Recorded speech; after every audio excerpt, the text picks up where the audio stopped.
Hello दोस्तों, तो मैं गोपाल श्रीवास्तव आप सभी का स्वागत करता हूं हिंदी मीडियम के नंबर 1 चैनल शुभम क्लासेस पर। जैसा कि हम लोगों ने कल अभिक्रिया के वेग, औसत वेग, ताक्षणिक वेग और उनके विलुप्त होने का दर और उनके बनने का दर, इन सभी के बारे में हम लोगों ने कल तक पढ़ चुका है।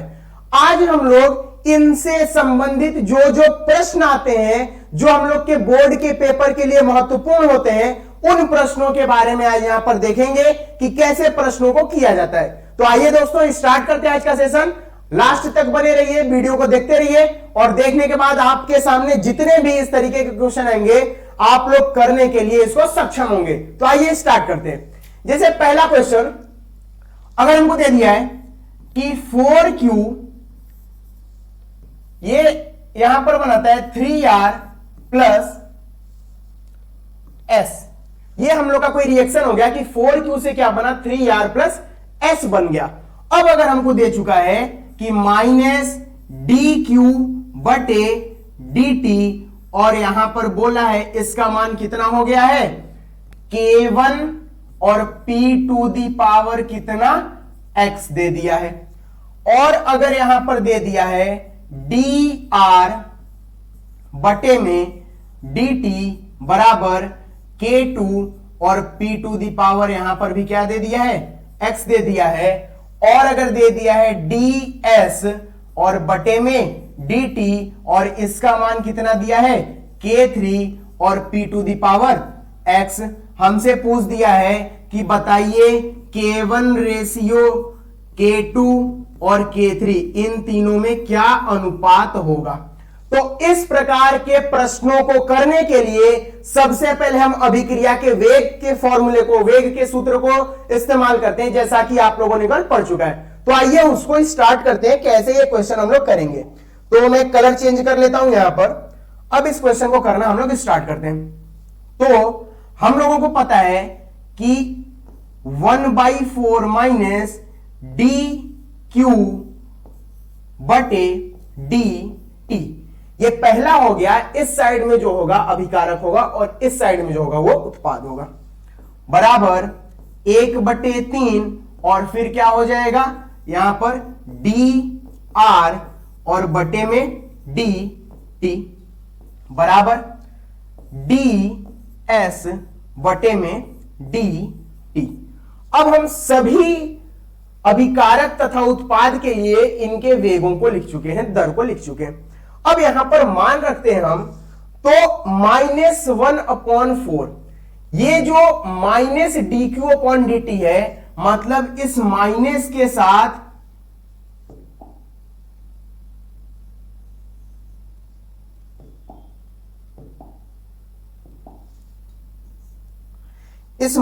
साथ दोस्तों ये पूरा जो हम लोग का भाग है माइनस ये DQ बटे DT, इस पूरे का मान कितना दे चुका है हमको, K1 और सांद्रता P के साथ दिखा है और पावर कितना X दे दिया है। और इस पूरे का मान हमको कितना दिया है, K2 P to the power X। DS बटे DT कितना दिया है, K3 और P की पावर X। तो हम लोग इनके मानों को रख लेते हैं 1/4 और इसके जगह क्या रख देंगे, K1 और P के पावर X बराबर 1/3। अब ये बताइए इसका मान, इस पूरे का मान किसके बराबर है, K2 P के पावर X। तो लिख देंगे K2 और P के पावर X बराबर इसका पूरा मान कितना है, K3 P के पावर X। तो यहां पर हम लोग लिख देंगे K3 P का पावर यहां पर X। तो आप लोग देख रहे हैं दोस्तों कि यहां पर P का पावर X तीनों में बराबर है। तो यहां से हम P का पावर X को यहां से तीनों में से कॉमन लेके हटा सकते हैं। अब हम लोग क्या बचेगा यहां पर, K1/4 बराबर K2/3 बराबर K3। तो आपका सबसे पहले रेशियो यहां पर क्या होगा, 4 रेशियो, सबसे पहले अनुपात क्या होगा, 4 संबंधे 3 संबंधे 1 का अनुपात यहां पर हो जाएगा K1 K2 K3 में। या इसका दूसरा आंसर क्या हो सकता है, यहां पर आप सभी को बराबर कर सकते हैं। अगर देखें तो हम लोग 4 और 3 का एलसीएम लेकर अगर इसको सॉल्व करना चाहें तो ये हो जाएगा 3 K1 बराबर 4, K2 बराबर 12, K3, ये हमारा दूसरा मान होगा। तो अब ये सवाल पर निर्भर करता है कि वो आपसे क्वेश्चन क्या पूछा है, K1, K2, K3 का अनुपात अगर पूछेगा तो अनुपात पूछते टाइम आप क्या करेंगे, इसका मान रखेंगे। और अगर K1, K2 और K3 में अगर बराबर का संबंध पूछा तो आप लोग क्या बताएंगे, 3K1 बराबर 4K2 बराबर 12K3। तो उम्मीद करता हूं कि यह क्वेश्चन आपको समझ में आया होगा। अगर आप लोगों को यह क्वेश्चन क्लियर है तो एक बार कमेंट सेक्शन में यस जरूर लिखें।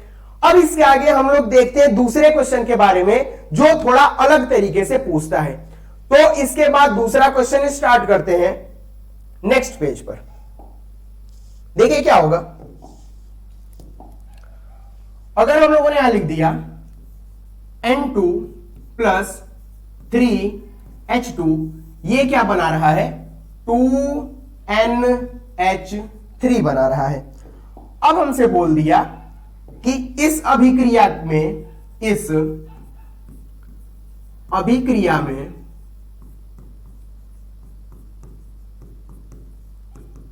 जो N2 है ये 1 मिनट में N2 का 1 मिनट में N2 का 2 मोल क्या होता है, N2 का 2 मोल विलुप्त होता है। N2 का 2 मोल विलुप्त होगा। आप लोग देख रहे हैं कि ये अभिकारक की श्रेणी में, इस वजह से ये विलुप्त होगा। तो वही विलुप्त होता है, तो इसके विलुप्त होने की दर क्या होगी, विलुप्त होने की दर क्या होगी। तो विलुप्त होने की दर हम लोग क्या बताएंगे, -dN2, और इसको सांद्रता में बंद कर देंगे बटे में dt। अब आपको पता है कि अगर कोई चीज विलुप्त होता है तो वो माइनस में रहता ही है। तो ये पहले से माइनस में है और विलुप्त हुआ मतलब वो घटा, मतलब ये ओवरऑल वैल्यू हमारा किस में आएगा, प्लस में आ जाएगा। तो ये dN2 बटे dt हम लोग का कितना हो रहा है, 2 मोल हो रहा है। मतलब सांद्रता कितना परिवर्तित हो रही है, तो 2 मोल हो रही है। कितने समय में, 1 मिनट में। तो हम लोग लिख देंगे 1 मिनट। और यहां से अगर हमको सेकेंड में बदलना रहेगा तो 2/60 लिख देंगे। और अगर इसको हम काट दें तो 1/30, ये हम लोग का क्या हो जाएगा, आंसर आ जाएगा। मतलब N2 के विलुप्त होने का जो दर होगा वो हम लोग का कितना होगा, 1/30। तो यहां तक क्लियर हो गया। वो पहला क्वेश्चन था, ये दूसरे टाइप का क्वेश्चन है। अब हम लोग थोड़े कुछ अलग टाइप के क्वेश्चंस को देखते हैं। तो आइए देखते हैं और क्वेश्चन इस पे कैसे बनाया जा सकता है। जैसे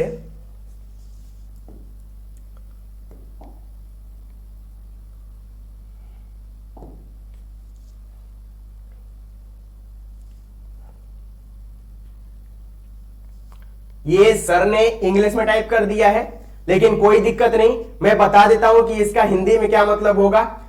इसका मतलब होता है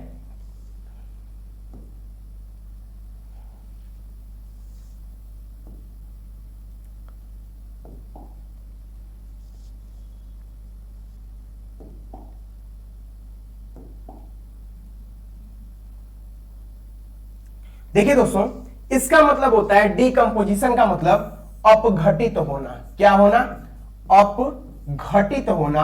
मतलब N2O5 का क्या हो रहा है, अपघटन हो रहा है। मैं यहां पर लिख दे रहा हूं N2O5, इसका अपघटन हो रहा है 2NO2। अब इसको बोला है कि यहां पर 2 चीज बोला है, एक आपको NO2 बोला है और एक O2 बोला है। तो NO2 और O2 के साथ इसका क्या, हाफ O2 का क्या हो रहा है, इन दोनों में N2O5 का अपघटन हो जा रहा है। अब क्या हो जाएगा, यहां पर अगर अपघटन के बाद देखें तो बोला है जो डिसअपीयर होता है, यहां पर इस डिसअपीयर को हम लोग बोलते हैं विलुप्त होने की दर। डिसअपीयर मतलब विलुप्त होना। मैं आपको क्वेश्चन एक बार हिंदी में समझा देता हूं। बोला है N2O5 के अपघटन में NO2 और O2 बन रहा है।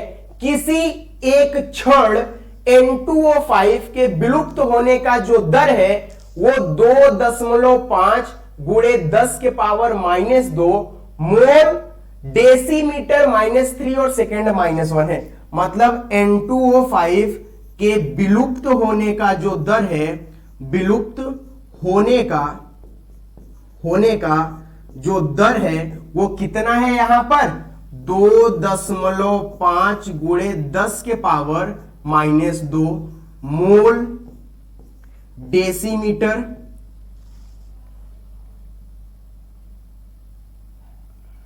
मोल, और फिर यहां से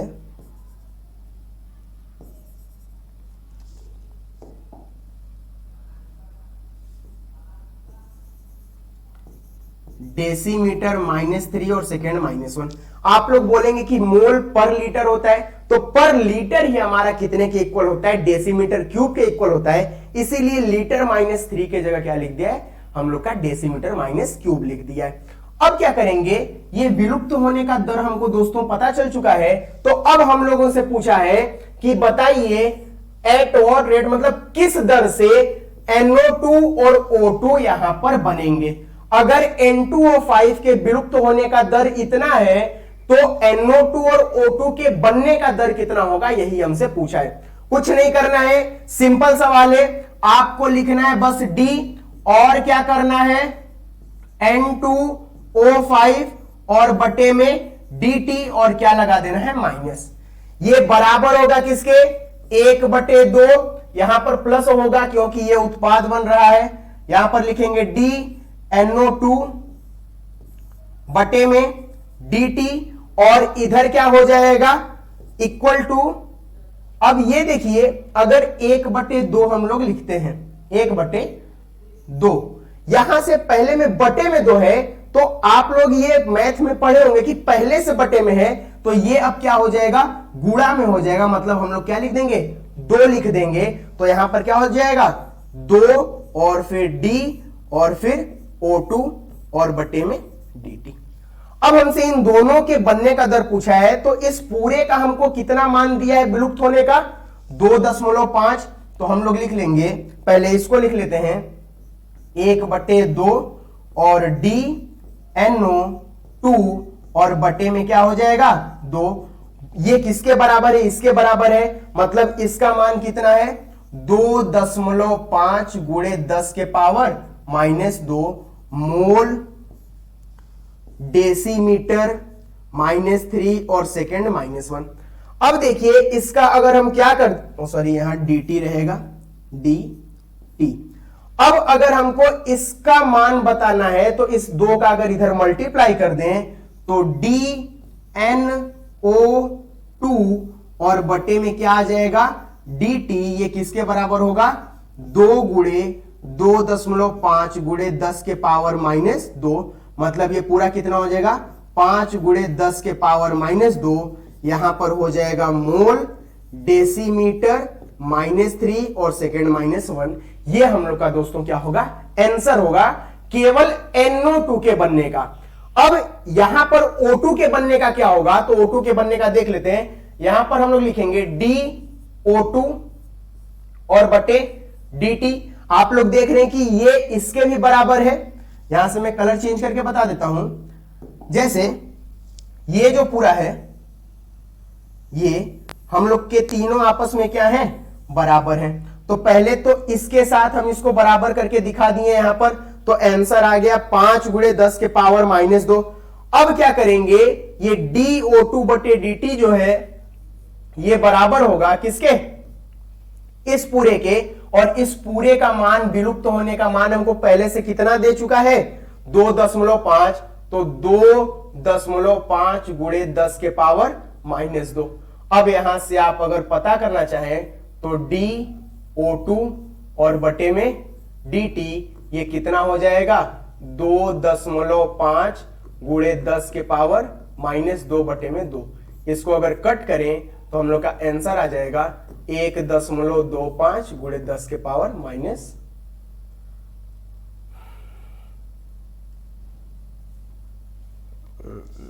यहां से हम लोग इरेजर ले लेते हैं, DO2 बटे dt, यहां 2 था, बराबर में यहां पर हम लोग का था 2.5 गुणे 10 के पावर -2। अब हमको DO2 और बटे में किसका पता करना है, dt का पता करना है। तो हम क्या करेंगे, इस 2 को इधर गुणा में इधर भेजेंगे, भाग में हो जाएगा, मतलब 2.5 गुणे 10 के पावर -2 बटे में 2। अब अगर आप 25 को 2 से भाग देते हैं तो आंसर आता है 12.5, लेकिन यहां 25 को नहीं 2.5 को देना है, तो आंसर आ जाएगा 1.25 गुणे 10 के पावर -2 मोल पर डेसीमीटर क्यूब और सेकेंड -1। ये हम लोग का हो जाएगा O2 के विलुप्त होने का दर, और इसके पहले NO2 के विलुप्त होने का दर हम लोग पढ़ चुके हैं। तो क्या यहां तक आप लोगों को क्लियर है? अब इसके आगे हम लोग देखते हैं कुछ और भी जो क्वेश्चंस इसमें दिए गए हैं। तो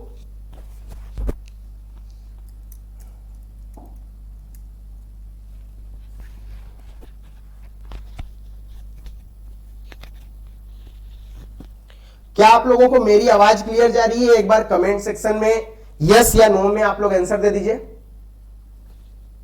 आवाज क्लियर जा रही है आप लोगों को मेरी? अब देखते हैं NH3 का वियोजन निम्न प्रकार से होता है। मतलब यह बता दिया गया है कि NH3 का जो वियोजन है वो कैसे हो रहा है। अब इस चीज में हमको दिया हुआ है, ये देखिए बिल्कुल पहले वाले क्वेश्चन के तरीके है जैसे आप लोग को कराया गया था कि अगर 2NH3 दिया है, ये N2 और 3H2 बनाता है, तो हमको दे दिया है ये यहां पर NH3, ये अच्छा ठीक है, इसको ऐसे -DNH3/dt, इसका मान कितना दिया है, K1NH3।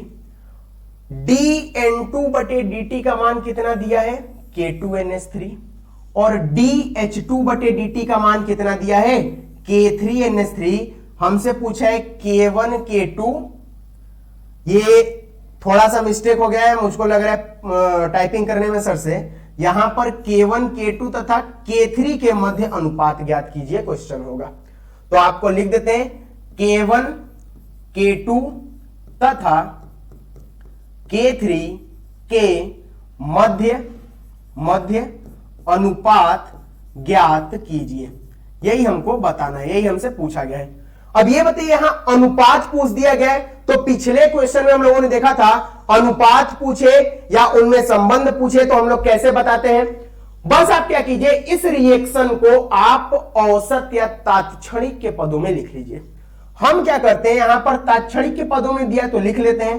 तो सबसे पहले ये -1/2 और ये क्या हो जाएगा DNH3 और बटे में क्या हो जाएगा dt इक्वल टू, ये अब उत्पाद में आ गया है तो अच्छा ये लिख देंगे DN2 और बटे में dt, और ये बराबर में हो जाएगा 3H2 मतलब 1/3 और d यहां पर क्या हो जाएगा H2 और बटे में dt।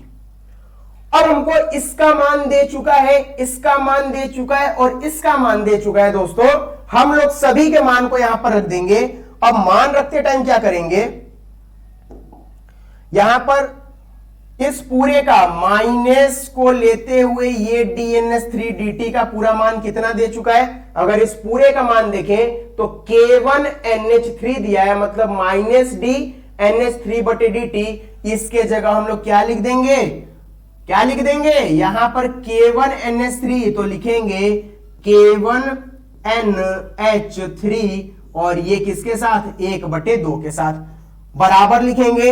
इसका मान कितना दिया है K2NH3, तो हम लोग लिख देंगे K2 और यहां पर लिख देंगे NH3 इक्वल टू 1/3 और इस H2 का मान कितना दिया है K3, तो लिख देंगे K3 और यहां पर NH3। फिर से वही NH3 तीनों पदों में है, मतलब NH3 का पद कॉमन होके हम लोग इसको नहीं लेंगे। हम लोग क्या यहां पर लिखेंगे K1/2 बराबर K2 और बराबर K3/3। अब यहां से K1 संबंधे K2 संबंधे K3, अगर ये हमसे पूछा है, इन तीनों में संबंध पूछा है, अनुपात के पद में पूछ दिया है, तो हम लोग क्या लिखेंगे, यहां पर 2 है तो 2 लिख देंगे, तो 2, यहां पर 1 और यहां पर 3। तो ये हम लोग का क्या हो जाएगा, K1 K2 और K3 में अनुपात, मतलब K1 K2 K3 का अनुपात कितना होगा, 2:1:3। ये हम लोग का आंसर हो जाएगा दोस्तों। तो क्या आप लोगों को चीजें क्लियर है यहां तक? किस प्रकार के प्रश्न आते हैं आप लोग के बोर्ड के पेपर में, किस प्रकार के सवाल पूछे जाते हैं, आप लोगों में इसी तरीके के सवाल पूछे जाएंगे। और क्या करेगा, इसी क्वेश्चन के तरीके आप लोग को वहां नॉर्मल करना होगा और आप लोगों का आंसर वहां पर आ जाएगा, आप लोगों को नंबर बिल्कुल मिलेगा। इस तरीके के क्वेश्चन हम लोग के केमिस्ट्री में बोर्ड पेपर में पूछे जाते हैं। रासायनिक बल गतिकी से एक क्वेश्चन दे सकता है और ये चांसेस बहुत ज्यादा होते हैं क्योंकि ये फिजिकल का पार्ट है। अगर कहीं भी फिजिक्स आता है तो हाँ न्यूमेरिकल जरूर आता है, तो इसमें न्यूमेरिकल देने की संभावना बहुत ज्यादा होती है। अब नेक्स्ट देखते हैं क्या यहां पर दिया गया है।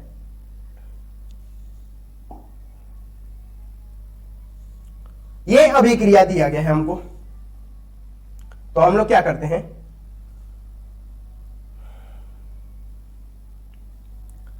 R से सबसे पहले तो कलर चेंज कर लेते हैं जो कि थोड़ा अलग रहे, तो हम लोग ये कलर ले लेते हैं। अब देखिए इसको नहीं करते हैं, R से क्या बन रहा है, P बन रहा है, हमको क्वेश्चन में ही दे चुका है। अभिक्रिया Rp के लिए एक अभिकारक की सांद्रता 25 मिनट में, मतलब समय कितना दे चुका है, 25 मिनट दे चुका है। 25 मिनट में 0.03 मोल से 0.02 मोलर तक बदल जाती है। अभिक्रिया की औसत दर ज्ञात कीजिए। मतलब पहले कितना था तो हम लोग लिख देते हैं प्रारंभ में कितना था, प्रारंभ में तो 0.03 मोलर था, और बाद में मतलब अंतिम कितना हो गया, तो अंतिम का मान यहां पर क्या आ जा रहा है, 0.02 मोलर। अब हमसे पूछा है कि अभिकारक की सांद्रता में परिवर्तन होता है, तो यहां पर औसत दर किसका ज्ञात करेंगे, हम लोग सांद्रता का ज्ञात करेंगे, क्योंकि परिवर्तन जब अभिकारक में, परिवर्तन जब अभिकारक में हो रहा है तो हम किस में औसत दर ज्ञात करेंगे, अभिकारक में ही औसत दर ज्ञात करेंगे। तो क्या हो जाएगा, dR/dt, बिल्कुल दोस्तों, और यहां क्या हो जाएगा, माइनस चिन्ह लग जाएगा, क्योंकि ये हमारा क्या है, शुरू में ही दे चुका है कि ये हमारा क्या चीज है, अभिकारक है। अब क्या करेंगे, मान रखेंगे, तो हम लोग का मान होता है अंतिम माइनस प्रारंभिक। आप लोगों को अगर ध्यान हो तो बताया गया था R2 minus R1 upon T2 minus T1, यही हम लोग का औसत वेग के बारे में बताता है।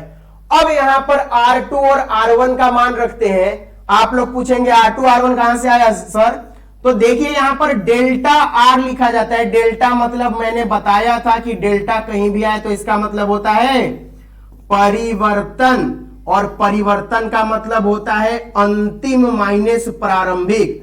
बिल्कुल याद रखिएगा, ये आपको हर जगह काम आएगा, खासकर जब आप लोग फिजिक्स पढ़ेंगे तो वहां पर और ज्यादा इसका उपयोग होगा।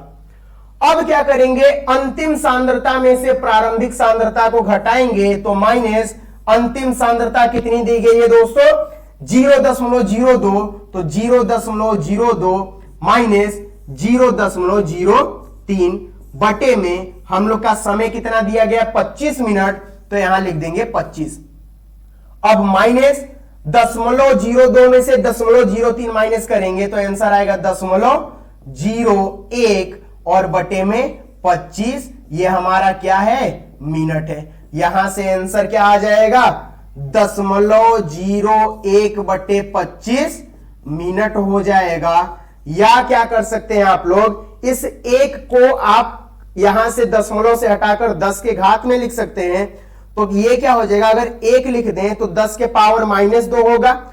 यहां से हम इसको क्या कर सकते हैं, 25 से 4 बार में अगर देखें तो 100 कटता है, तो इसको 100 बनाने के लिए हम क्या करेंगे, 100 गुणे 10 के पावर -4 लिख देंगे, बटे 25 लिख देंगे, ताकि हमारा आंसर क्या हो सके, 10 के पावर में आ सके। अब यहां से 25 से जब 100 को काटेंगे तो यहां हो जाएगा 4 गुणे 10 के पावर -4, ये हमारा आंसर आ जाएगा किसके लिए, सांद्रता में परिवर्तन के लिए। और सांद्रता में परिवर्तन का हम लोग का फॉर्मूला होता है dr/dt। माइनस चिन्ह होगा कि प्लस चिन्ह होगा, इसको पता करने के लिए आप लोगों को सबसे पहले देखना होगा कि ये किसमें सांद्रता में परिवर्तन कर रहा है। सवाल जिसके सांद्रता में परिवर्तन करता है हम लोग उसी के अनुसार माइनस और प्लस का ध्यान रखते हैं। देखते हैं नेक्स्ट क्वेश्चन के बारे में यहां पर क्या बताया गया है। तो नेक्स्ट क्वेश्चन बताने से पहले आप सभी लोगों को यहां पर एक सरप्राइज है कि अगर आप लोग टॉप 100 बैच और शौर्य बैच, आप लोग टॉप 100 बैच और शौर्य बैच में ज्वाइन होना चाहते हैं, जुड़ना चाहते हैं सोहम क्लासेस के साथ, तो आप लोगों को दोस्तों एक बहुत ही कम कीमत पर, कम लागत पर ये कोर्सेज उपलब्ध कराए जा रहे हैं केवल 999 रुपए में। इस 999 रुपए में आपको टॉप 100 बैच और शौर्य बैच दोनों के साथ कंबाइन स्टडी कराया जाएगा। शुरुआत के 500 छात्रों के लिए यह एक सरप्राइज है, एक मौका है कि आप लोग यहां पर परचेस कर सकते हैं इसको। क्या क्या यहां पर आपको सुविधाएं मिलेंगी, तो स्मार्ट क्लास नोट्स मिलेगा, प्रैक्टिस सेट मिलेगा, महत्वपूर्ण प्रश्न उत्तर मिलेगा, 3 साल के बोर्ड के पेपर और साथ ही साथ मॉडल पेपर भी यहां पर सॉल्व कराया जाएगा। आप लोगों ने यहां के टॉपर्स के लिस्ट के बारे में देखा ही होगा। दोस्तों अगर आप लोग शुभम क्लासेस से पढ़ाई करते हैं तो हो सकता है कि आप लोगों का भी नाम वहां पर आए। बिल्कुल दोस्तों, जो यहां पर बच्चे पढ़ रहे हैं उनमें टॉपर्स का नाम अब अगले बार किसका आने वाला है, आप लोगों का छपने वाला है। उस 95% और उस 99% के जगह, उस 98 और उस 92% के जगह जितने भी लड़कों ने पाया है, अब अगली बार किसकी बारी है, आप लोगों की बारी है वहां पर अपना फोटो, रोल नंबर और परसेंटेज को छपाने का। तो दोस्तों आप इस बैच से जुड़िए और जल्द से जल्द इसको परचेस कीजिए, क्योंकि यह ऑफर केवल 500 छात्रों के लिए ही है। तो आप उस 500 छात्रों में से एक बने ताकि आपको यह मौका मिल सके। देखते हैं नेक्स्ट क्वेश्चन के बारे में। हमसे पूछा है, सर ने यह भी इंग्लिश में कर दिया है, ठीक है देखते हैं हम।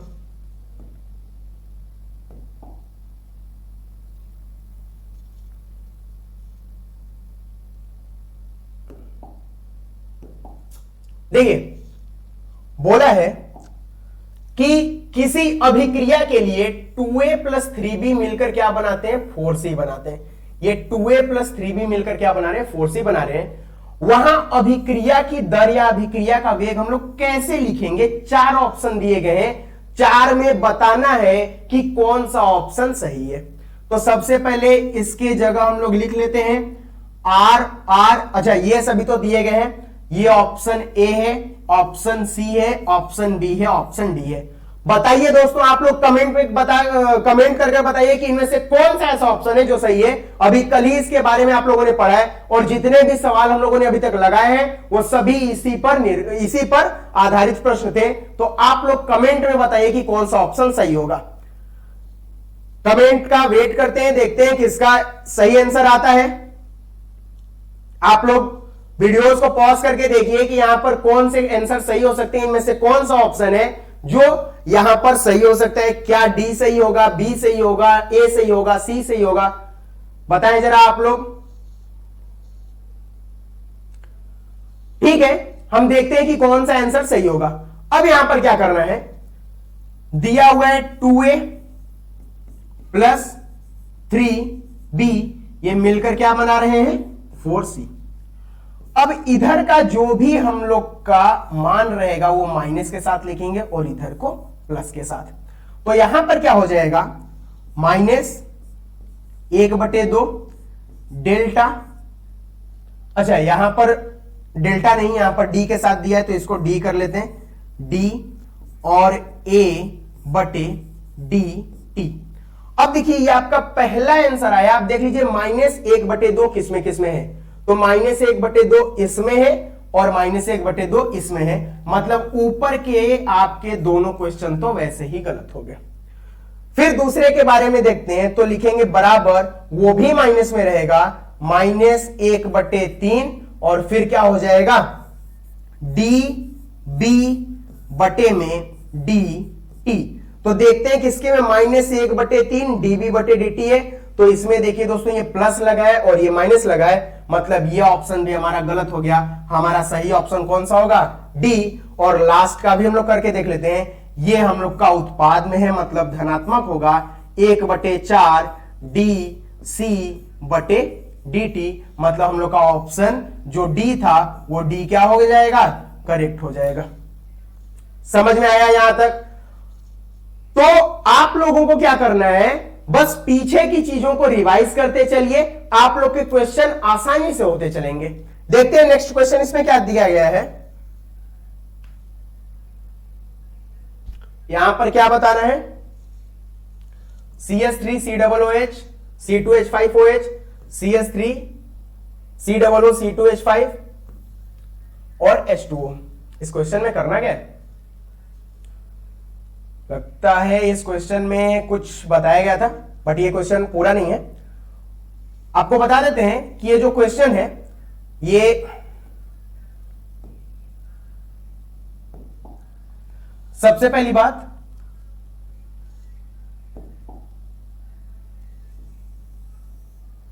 ये जो हम लोग का क्वेश्चन है, ये किस अभिक्रिया का है, आप लोग बताइए। इस क्वेश्चन को मैंने बताया था, ये तीव्र अभिक्रिया है या मंद अभिक्रिया है या अति मंद अभिक्रिया, ये कौन सी अभिक्रिया का उदाहरण है। सबसे पहली बात आप लोग कमेंट करके बताइए, पहले ही दिन जब हम लोगों का लेक्चर फर्स्ट था तब बताया गया था कि ये कौन सी अभिक्रिया है, तीव्र है, मंद है या अति मंद है। देखते हैं कितने लोगों का आंसर सही आता है। अब देखिएगा, इसको CH3COOH और C2H5, इसका मैंने उपयोग बताया था। अगर आप लोगों को याद होगा तो हमने उपयोग बताया था कि ये कहां कहां उपयोग होते हैं। तो अगर आप लोगों को पहले लेक्चर के वीडियोस याद होंगे, आप लोग पढ़ाई किए होंगे, तो इनके उपयोग आप लोगों को अभी तक याद रहेंगे। तो इनके दो उपयोग CH3COOH और C2H5OH के दो उपयोग आप लोग क्या कीजिए, कमेंट सेक्शन में लिख के बताइए कि ये इनके कौन कौन से दो उपयोग होते हैं, कहां कहां हम इनको यूज करते हैं। ठीक है, अब नेक्स्ट क्वेश्चन पे देखते हैं।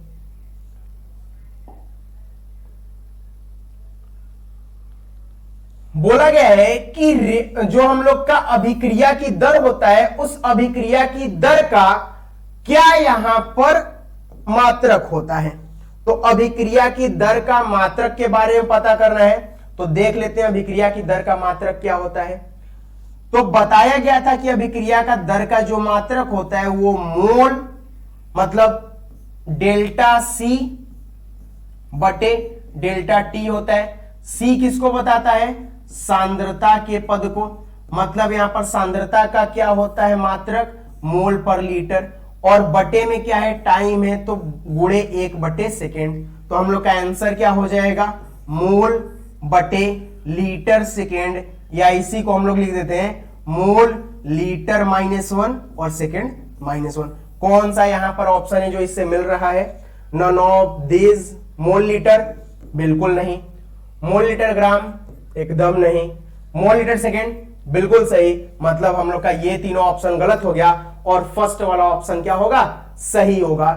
तो आप लोगों ने आज जितने भी क्वेश्चन पढ़े उन सभी से एक चीज आप लोगों को क्लियर हो जाएगा कि जो क्वेश्चन आते हैं, न्यूमेरिकल आते हैं आप लोग के बोर्ड्स के पेपर के लिए, वो किस किस तरीके से आते हैं। अगर आप लोगों के सामने अभिक्रिया के वेग से दे दिया जाए, या अगर विलुप्त होने या बनने की दर से दे दिया जाए, सांद्रता से क्वेश्चन दे दिया जाए, K1 K2 K3 से दे दिया जाए, तो वो आप लोग क्या कर सकते हैं, इस जो क्वेश्चन कराए गए हैं उनको पढ़कर आसानी से उन क्वेश्चंस को आप कर सकते हैं। देखते हैं लास्ट में और क्या क्वेश्चंस यहां पर बताए गए हैं। तो बस दोस्तों यही हम लोग का लास्ट क्वेश्चन था। उम्मीद करता हूं कि आप लोगों को इन चीजों से संबंधित अगर आगे जो प्रश्न आएंगे उनको समझने में कोई दिक्कतें नहीं होंगी। आज के वीडियोस में केवल क्वेश्चन या जो आने वाले प्रश्न होते हैं जिस तरीके के, उनको समझा गया। अब इसके बाद क्या होगा, जो कल की हमारी क्लास होगी वो थोड़ी सी लंबी हो सकती है, उसमें हम लोग क्या समझेंगे, वेग को प्रभावित करने वाले कारक, वेग को प्रभावित करने वाले कारक, और दूसरा जो होगा हम लोग वेग स्थिरांक के भी बारे में थोड़ी सी बातें करेंगे। मतलब कल दो टॉपिक के बारे में चर्चा करना है यहां पर, पहला वेग को प्रभावित करने वाले कारकों के बारे में और वेग स्थिरांक के बारे में। तो आशा करता हूं दोस्तों कि आप लोग बढ़िया से पढ़ाई करते होंगे और आपकी तैयारी सही चलती होगी बोर्ड परीक्षा के लिए।